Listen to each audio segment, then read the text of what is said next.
Pole aega. Mäletate, millal Mephisto pidi Vausti hinge kätte saama? Siis, kui Vaust pidi tahtma ajala öelda peatu, viibi. Vaust jõudis viimaks sinna maale, aga siis tulid inglid ja näppasid ta hinge kuradi käest. Kogu inimsugu peab kord sinna maale jõudma, kosmilise tundmuse arenemise tagajärjel. Nimelt nõnda, aeg muutub meie silmas püsivaks ja seisvaks nagu ruumgi. Päevad seisavad nagu aiateibad ja aastad nagu verstaposting ning meie kõnnime neist mööda siia või sinnapoole. Tähendab, võime elada edaspidi ja tagaspidi. Seisame paigal, püsime. Oleme kui liblik, kes sünnib helgel suvipäeval ja kes sureb enne, kui päike loojeneb. Surres mäletame ainult sooja ja päikesepaistet. Aina päikesepaistet, muud mitte midagi. Aga kui aeg tõesti kord püsivaks muutuks, siis hakkame vististi jälle püramiide ehitama ja pagoode raiuma kaljudesse eluasemeks inimestele ja jumalatele, iseäranis jumalatele. Nüüd pole meil selleks aega, sest päevad ja aastad lendavad alles ning aina ühtepidi tuleviku olematusest läbi oleviku silma mineviku põhjatusse tõrde. Nüüd peame silmapilku valvama ja tabama, aina tabama. Istume oleviku lõukal ja katsume võimalikult palju tabada. Aina uued muljed, uued asjad ja sündmused, uued võistlused, võidupingutused. Kes lööb kellegi üle, kes jääb võitjaks, kes jõuab teistest ette. See maksab tööstuses, kaubanduses, liikumises. Kus kuidagi võimalik, pannakse see maksma ka kirjanduses ja kunstis. Telefon, telegraaf, raadio, aur ja elekter, grammofon ja kino. Aga Nobeli auhind anti tänavu Raymontile 4-köitelise teose eest. Auhinna mõistjad pidid küll väga ajast ja arust läinud inimesed olema. Ei ole praegu sünnis auhinnaga töid kroonida, mille valmistamine isegi lugemine nõuab võimata pikka aega. Või on auhinna mõistjate arvates päevad juba aiateivasteks ja aastad verstapostideks muutunud? Ei, päevad ja aastad lendavad alles ja kellelgi pole mahti Raymonti talupoegi lugeda. Ehk olgu siis, et kino meie peale alastab ja talupojad ekraanile toob.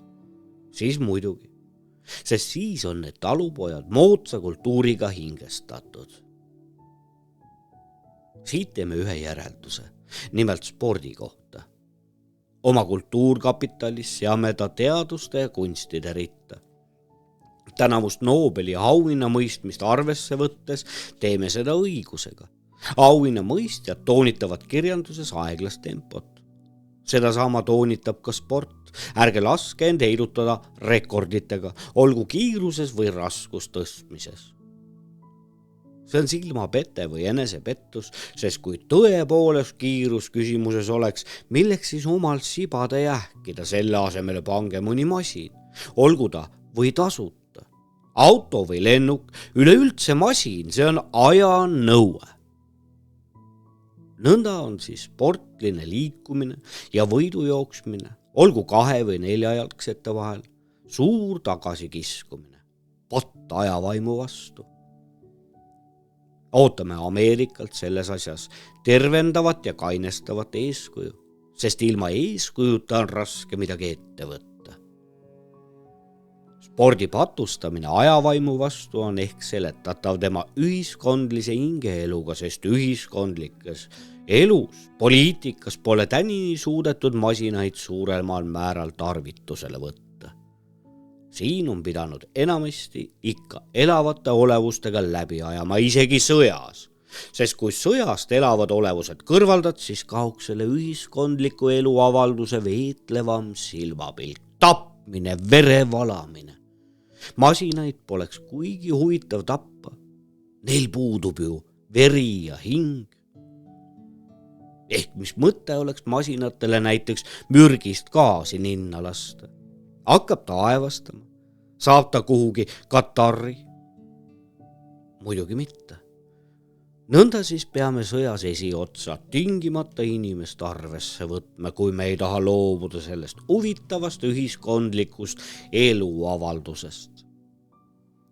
Aga kunstis, siia masin, elektrijõuline, mis ei haise. Ütelge näiteks, miks pole kuningad valitavad? Sellepärast, et valimine on raske ja kulukas töö, seni kui valimis pole õpitud masinatega toimetama. Presidenti on tänini vähe poole olnud, sellepärast siis nende valimine võimalik. Aga kartma peab, et kui neid ilmas palju sigineb, siis otsusele jõutakse, kasulikum on ka neid mitte valida. Või arvate, et meil on muud põhjust presidendi vastu kui kartus tema valiku raskuses? Vaadake ometi, missugune häda on juba ministrite leidmise ja valimisega. Mis siis veel presidendist rääkida? Tema oleks ju ainuke kogu riigis, jääks ehk ainuke pääsetee. Too president mujalt, kui kodusõda ei taha. Tõepoolest õnnetus, et ühiskondlises elus nii vähe masinaid on ja saab tarvitada. Heldene aeg, kas olete kunagi kuulnud, et kellelgi oleks kordnikuga tegemist olnud, kui ta sõidab autos? See tähendab, kui ta tarvitab masinat. Ei. Või kuigi oleks, siis pole see kunagi kompromiteeriv, ei kunagi. Aja või küljakondid sisse, selgroog pooleks või peaaju segi, sest pole midagi. Kompromiteeriv on see autojuhil, aga autojuht ei saa kunagi ministriks. Sellepärast peaks riigi kulul kõigile neile vabariigi kodanikudele, kel on eeldusi ministriks saada, masinad kinkima, mis hoiaksid neid kompromiteerumise eest. Elav inimene võib eksida, masin mitte. Siin ongi põhjus, miks kõik silmapaistvamad isikud omale kohe sõidumasinad muretsevad. Muidu kardavad nad eksida ja ennast kompromiteerida perekonna, kaaskodanikkude, kogu rahva silmas. Annaks Jumal meile ometi rohkem masinaid. Millal hakatakse küll masinatega poliitikat ajama? Või usute, et keegi sööndaks masina välja arvata, mis nii kaua Tallinna linnavalitsust moodustaks, nagu tegid seda ekslikud elavad olevused? Niisugust masinameistrit nimetatakse tingimata idioodiks ja tema läheks ühes oma masinaga haamri alla, paremal korral mõeldaks administratsiooni peale. Aga on linnavolikogu pankrotti jäänud? Pole kuulda. Korraldatakse talle administratsioon? Pole juttugi. Nõnda on igal pool, kuhu silmad pöörad. Elav olevus sibab ja vehkleb, räägib ja karjub, aga asi ei nihku, iist ega aast. Ja kunagi pole tal aega, ei millekski mahti. Vaevalt pääseb ta veel teatrisse või kontserdile, laulgu seal või inglite koor. Elavate kunsti peaksid hakkama vististi maitsma masinad, sest elaval inimesel jätkub aega veel ainult masina kunstiks. Nõnda tundub see meil ja ka mujal. Nõnda toonitatakse seda Stockholmis, Berliinis, Pariisis. Pariisi suur ooper arvastab kino. Stockholmi kuninglik ooper kaalub sama küsimust. Berliin agab igasuguse elava kunsti languses. Kuid inimene sibab ja vehkleb. Ta käib koosolekuil, kõneleb, vaidleb, kirjutab, peab jahti raha peale, lõbutseb, sööb ja kui aega saab, siis puhkab. Aga ka puhkuseks napib aeg. Hädatarvilik oleks mingisugune masin, mis inimese eest puhkaks tuhandete ja miljonite eest korraga. See peaks olema midagi vana Eesti vommitaolist. Soe ja muhe. Inimene peaks seda soojust ja muhedust tundma sibades ja veheldes. Ta peaks seejuures võima kuulatada elavate kunstide helinaid, nagu laulaks ritsikas kusagil leelõuka praos toa soojuses. Niisugune masin oleks inimese elus kõige tarvilikum, aga vaevalt mõtleb inimene tänapäev kõige tarvilikuma peale. Sellepärast peab ta ikka veel ise puhkamiseks aega raiskama. Õnnetu inimene, kui ta võiks ometi masinaks muutuda, mis ei vajaks kunagi puhkust ega kunste, vaid ainult auru ning elektrit. Aga ei, inimene pole veel masin ja sellepärast ägab ta igal pool, kus temaga kokku puutud, et pole aega. Teeks seda, läheks sinna, loeks seda raamatut, kuulaks seda kontserdi, aga mis teha? Aega ei ole. Ja mis peaasi, pole kunagi aega seda teha, mis sind huvitab. Nõnda hädaldab minister ja professor, advokaat ja arst, kunstnik ja kirjanik. Kõigil kuluvad päevad mingisuguse tühise askeldamisega, peatöö, mida nii väga vaja oleks, jääb nagu iseenda ja teiste kiuste tegemata. Inimese tühised ühiskondlised elutarvidused kasvavad rutemini kui võimalused nende rahuldamiseks. Sellepärast tuntaksegi just siin masinakultuuri puudust. Inimene on nõudlik igasugusest tühjast tähest, krabus, see on tema saatuslik vanne, aga millal leidis vaust rahulduse, millal tahtis ta, et aeg peatuks?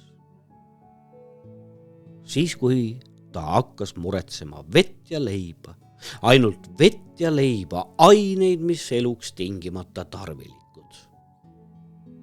Aga siis tuli ka kohe surm. Imelik, seni kui jatkus elamiseks päevi vehkles ja ägas ta tühjas tuule tallamises, aga surma eel, siis hakkas seda tegema, mis tarvilik. Nõnda siis peaks inimsugu alles surmast kaugel olema. Meiegi peaksime sellest kaugel olema, sest nii armetult tallame meie tühja tuult. Kiusleme, jonnime, kanname väiklast viha ja kurja keelt. Ise aga ägame, et pole aega. Koguni mitte pole aega teha tarvilikku. Anton Hansen Tammsaare aastal 1924.